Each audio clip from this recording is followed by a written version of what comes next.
Hello friends, my name's Brian, and today I'm going to talk about how to get a brake drum off when they get really stuck.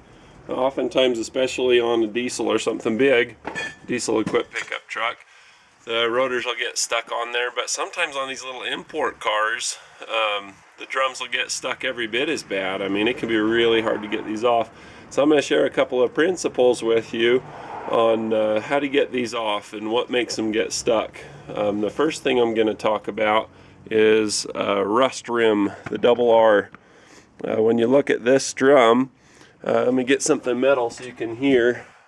But as the shoe makes contact with this, it wears into it. And for some reason, they wear in a little bit more right here, oftentimes, than they do in here. I don't know if that's because of the metal being thinner, more exposed to heat, and because it's thinner and more exposed to heat, it's able to have wider temperature cycles, like it cools faster, it gets hot faster, and that causes wear more so. That's my theory, or what the deal is. But anyway, as you come out to here, you hear that kind of, it gets stuck. You can see it and hear it. But this doesn't make any contact with the braking shoes, and so it causes, and incidentally, drum brakes, you have an expansion principle for stopping, and you have shoes. These are not pads, these are shoes. So just to clarify, now you're more educated. And what happens is, these shoes get stuck on that little rim of rust that's back up inside here, so you go to pull it off and it won't slide off because of that rim.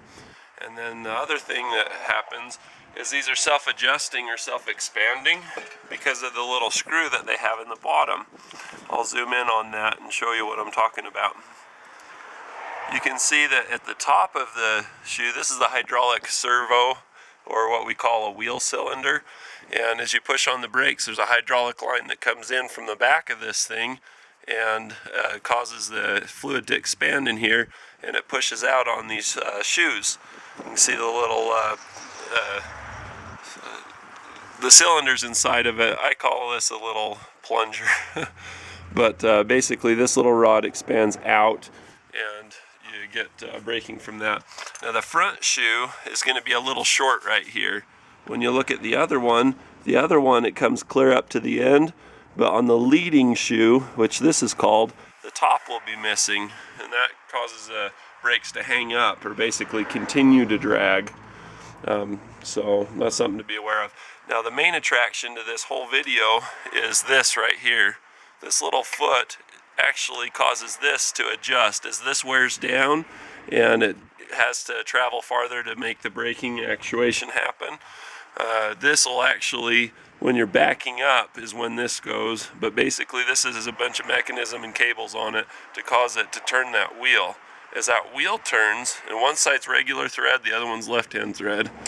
This one happens to be right-hand thread, and it's on the right-hand side. And it's at the bottom. If it were the top, it'd be different, perhaps.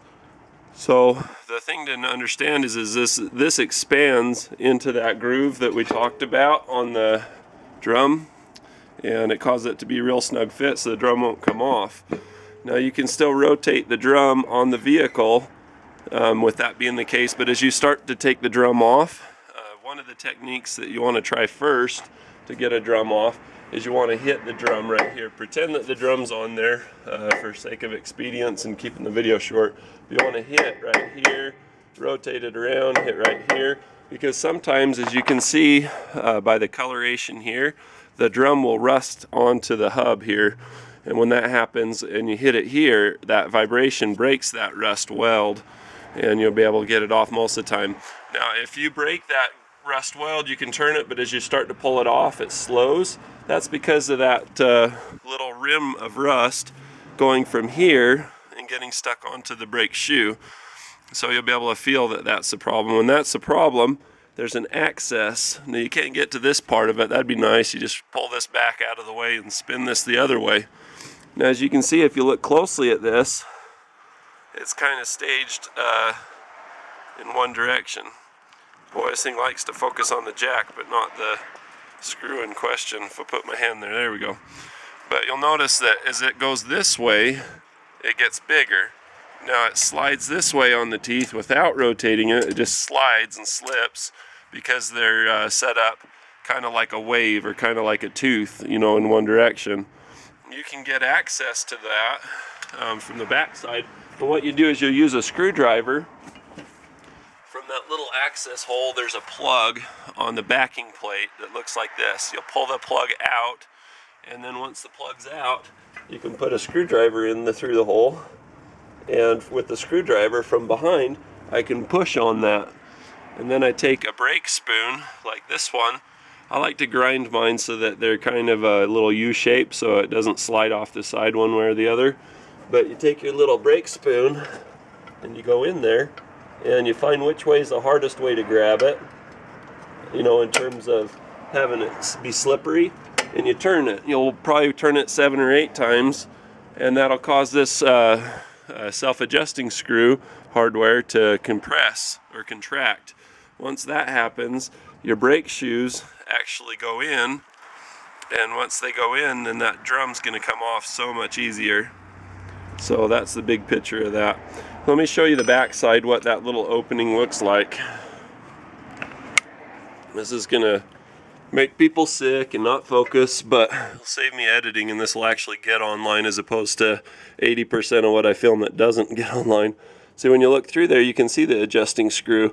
Now it'd be dark in there if the drum was still on, and you'd need a flashlight, and you probably would never be able to see that self-adjusting lever or self-adjusting foot. But you can sure feel it when you put the screwdriver in underneath of there. You can feel the spring-loaded rebound. And sometimes they're on top, sometimes they're on, most of the time they're on the bottom. So, and so there you go. I hope this is helpful. I hope this helps you to. So it can be really frustrating, can it, trying to get that stupid drum off? It can get downright emotional. But if you know the concepts of what's hanging it up, you know, it's like having x-ray vision watching this video, and then with the explanation, and a picture being worth 1,000 words, a video's worth 1,000,000. So I hope this helps you to get your drum off, and if you want to see more videos like this, click subscribe above. I'm really thankful to my subscriber base. I have some just really smart, thoughtful, considerate subscribers. You can tell when you look through the comments of my videos versus a lot of other people's videos. I don't know if that has as much to do with me or what the deal is, but if you have any questions or comments, leave them in the comments below. And I'm really thankful to my viewers. You guys really, I don't like making videos necessarily. I like teaching. I like working on cars, but video making just isn't my cup of tea in terms of editing and stuff. But I keep doing it because you guys just make it so rewarding. I get the thank yous, and I get the feedback and the ideas, and I learn from you guys all the time. I mean, I've got a really smart subscriber base. I'm not kidding. You know, people tell me things that I didn't know, and it makes me a better mechanic. So, you know, just it's an awesome thing. So I just wanted to say thank you.